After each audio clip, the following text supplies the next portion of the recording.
Hello, Angie Gerber here, and welcome to my podcast, Awareness. Once you know, you can't unknow. A place you can come to start thinking and shifting your thoughts to finally create the results you truly, truly desire.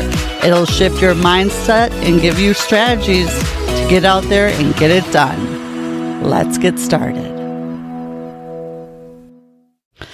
So as I was naming this episode, Your Future's So Bright started playing in my head. And I honestly kind of come up really quickly with the titles for these podcast episodes. And that one, I just heard that song, Your Future's So Bright, Gotta Wear Shades. And I'm like, yep, that's it. Because it truly is. Your future can be so bright that you have to wear sunglasses because it's blinding.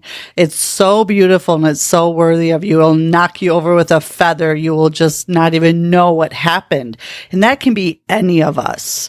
You know, make your future your magnificent obsession. Build a bigger version of yourself. It's a process. Fall in love with failures. It's a process of becoming the best version of yourself.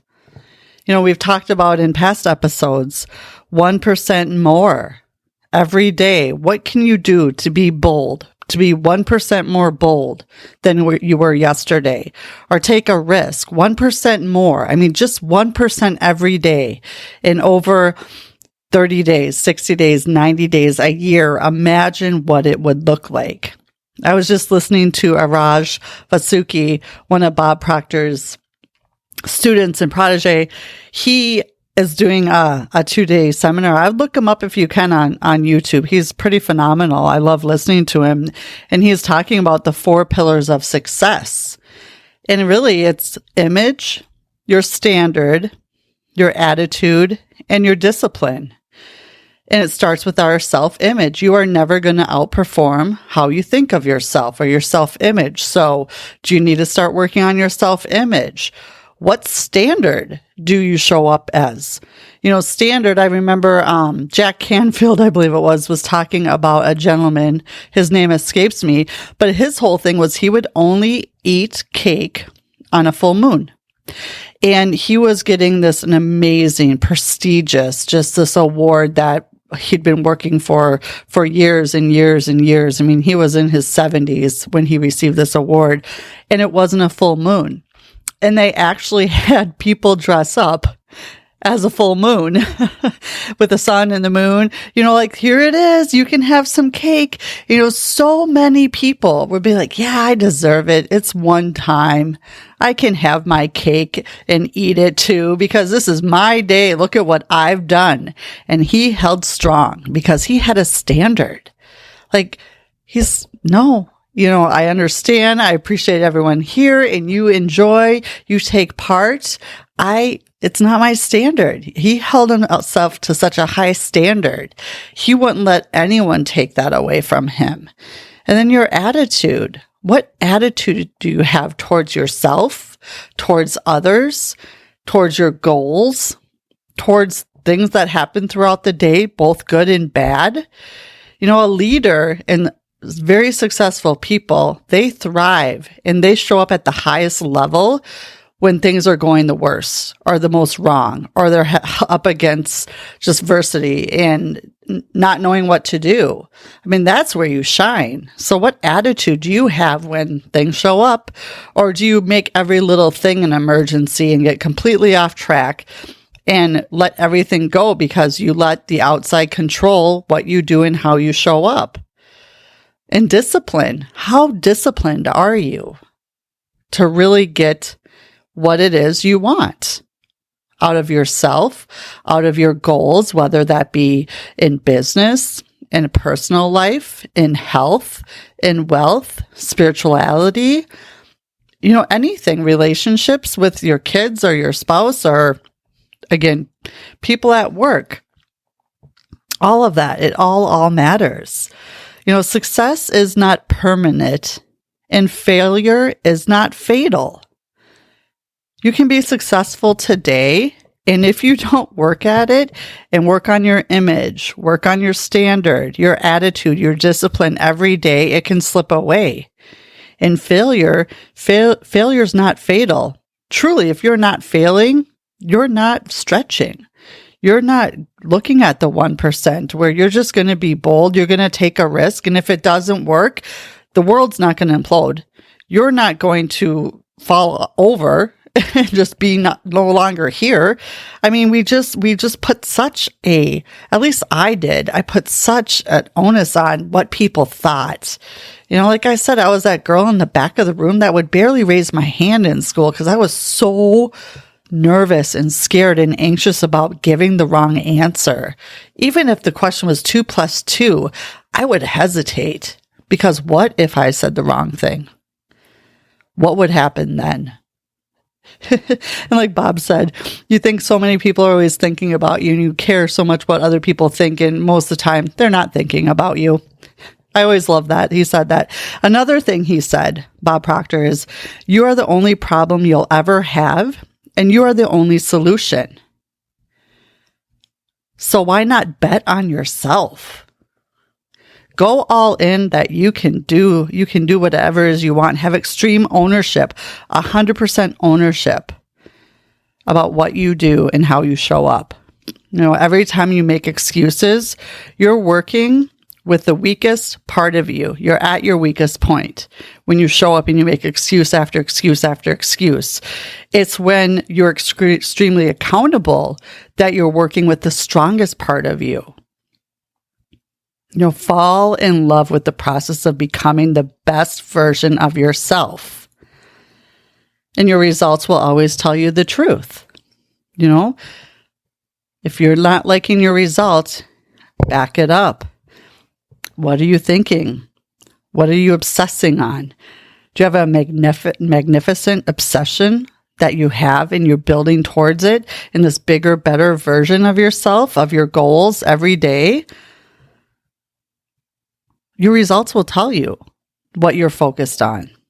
Once you make your goal, it's already here. Just be neutral about where you're at right now. When you look at your relationships or your job, maybe you're not in the position you want or waiting for a promotion or your bank account, whatever it may be neutral about it. Say, isn't that interesting? This is pretty interesting. Don't be positive. Don't be negative, good or bad. Just know, you know what? It's interesting. You need to know it's interesting. You need to understand it. And then you need to know what you want. That's interesting. And this is what I want. This is what I'm going for. You got to learn, be willing to unlearn and relearn. And that is how you will continue to grow. You will not get to where you want to go from the place you are today. So what do you need to unlearn and relearn? Once you make the decision of what you want, the wall will come down.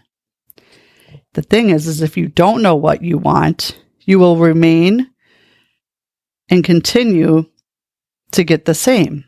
You'll be in the same place. You'll get much of the same. When you study this material and you're focused on your goal, you're getting on the right frequency. And then you do that in the morning, like I talked about positive affirmations, writing your goal down, imagination, imagining it's already here and done. You do that for, a half hour, 5 minutes, whatever you can do in the morning. And then what are you doing the rest of the day? Are you focusing on worry, doubt, and fear? Are you focused on the problems and looking at your current results and letting them make you feel a certain way? And if you are, you're sending what Araj says is a double binding message. And your subconscious is going to go with the worry, the fear, the doubt. So your results, they won't change. So another thing that was mentioned would be to set an alarm. Every 2 to 3 hours, set an alarm on your phone and just take, if you can, 5 minutes, 10 minutes, however, 2 minutes, whatever you can do, and just really focus on your goal. Spend time focusing on what you do want and go into that frequency and that vibration and really feel it as much as you can throughout the day. Focus on what you do want and stop focusing on what you don't want or what you're worried about or the doubt or the fear. Because either way, you're going to show up and you're going to think one way or the other. So why not think in the positive? Use your imagination for what you do want. Get yourself feeling better. Get yourself vibration up. Your daily behaviors lead to strong action, which develops a strong self-image. So what are your behaviors? Are you behaving like someone that has already achieved what you're looking to achieve? Behaviors. Think about that. In 1% better. It goes back to that. Do something every day that's 1% better. Start with your self-image and your behaviors and how you're showing up. And if you're part of the 95 out of 100 people when asked what their goals are, what they want that do not know, start there. Write out what it is you want the most. Write out and let yourself just dream, envision, and imagine, and go for the gold. If you could have the perfect day today, if in 1 year you could have your story written out in your life and you're the star of your movie, what would that movie play out like? Write that out. Get that in the present tense. I'm so happy and grateful now that I live here. I've gone here, there, and there on my ultimate dream vacations. I have this relationship. I am doing this for work. And I don't even call it work because I get to do it. I don't have to do it. And I'm blessed beyond compare. I live here. I drive this. Whatever it is that you want, write it down. And if it's not materialistic, that's fine too. Just spiritually connect to whatever it is. Write it out and then speak it as much as you can to get you into that feeling. Again, every 2 to 3 hours, even if it's a part of it. Use your imagination and really shut your eyes and feel as if it's already here and done. Focus your energy there. You build the new and quit fighting the old model. Quit showing up and fighting the worry, fear, doubt. Just quit trying to fight it and battle with it. Just get neutral about it. Say, that's interesting, and decide what you do want and focus on that. And over with repetition, and start impressing it upon your subconscious. Build the new vision and quit fighting the old or current reality. If you don't, you're going to continue to get much of the same. It's like a vicious circle and cycle. And that's why 95 out of 100 people are exactly where they were a year ago. They're in the exact same spot as they were 2 years ago, 3 years ago. There might be some little bit of improvement or change. And until you go inside and do this work, nothing changes if nothing changes. Thinking into results, it's phenomenal. And I'm actually, if you look in the show notes, starting a group session because I want this to get into as many people's hands as I possibly can. So I'm doing an extremely discounted rate just to get people introduced to this and get involved in it and understand more. And at that point, you'll get an awareness that you'll never can be taken away from you. And you get to understand what all this process is and how you can do this and really be able to decide if it's something that you want to invest in while getting high level, really impactful coaching. So if it's something that you're interested in and want to learn more about, reach out to me. It's going to start in about a month, and I promise you, it will change everything. I've never offered it like this before in a big group setting, and I'm just so excited. It's going to be phenomenal. So reach out if it's something you want to learn more about. Thanks for spending some time with me today. And if you like what you heard, feel free to share, like, subscribe, follow, do whatever it is you do. I'd love to get this out to as many people as possible because it truly all does start with awareness. Once you know, you cannot unknow, and it changes everything. And of course, if I can help in any way, I'm here and happy to do so. Until next time, make it a good one.